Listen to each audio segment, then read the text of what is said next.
ನಮಸ್ಕಾರ. ನನ್ನ ಹೆಸರು ಡಾಕ್ಟರ್ ಸಚಿನ್ ಮಿರಸ್, ಧನ್ವಂತರಿ ಮಕ್ಕಳ ಆಸ್ಪತ್ರೆ ಹತ್ತನಿಯಿಂದ. ಈಗಾಗಲೇ ನಾವು ನೋಡ್ತಾ ಇದ್ದರೆ ಡೆಂಗು ಕೇಸಿನ ಹೆಚ್ಚುವಳಿ ಆಗ್ತಾ ಇರೋದ್ರಿಂದ ಸಾಕಷ್ಟು ಜನರಲ್ಲಿ ಭಯ ಆತಂಕ ಆಗ್ತಾ ಇದೆ. ಆದ್ದರಿಂದ ಈ ಜಡ್ಡಿನಿಂದ ನಾವು ನಮ್ಮನ್ನು ಹೇಗೆ ರಕ್ಷಿಸಬೇಕಂತಂದರೆ ಅದಕ್ಕೆ 3 ಸ್ಟೆಪ್ಸ್ ಮಾಡಬೇಕು.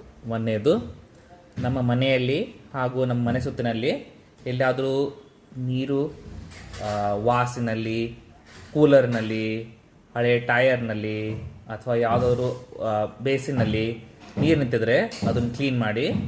ಹಾಗೆ ಮಳೆ ಆದಮೇಲೆ ಎಲ್ಲೇ ನೀರು ನಿಂದಿರುವ ಸಾಧ್ಯತೆ ಇರ್ತದಲ್ಲಿ ಅದನ್ನು ಕ್ಲೋಸ್ ಮಾಡಲಿಕ್ಕೆ ಪ್ರಯತ್ನ ಮಾಡಿರಿ.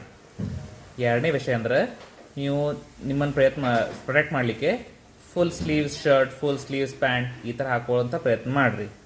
ಅದೇ ರೀತಿ ಮಾಸ್ಕಿಟೋ ರೆಪಲೆಂಟ್ ಲಿಕ್ವಿಡ್ಸ್ ಆಗಲಿ, ಕಾಯಿಲ್ಸ್ ಆಗಲಿ ಅಥವಾ ರೆಪಲೆಂಟ್ ಸ್ಟಿಕ್ಕರ್ಸ್ ಬರುತ್ತೆ,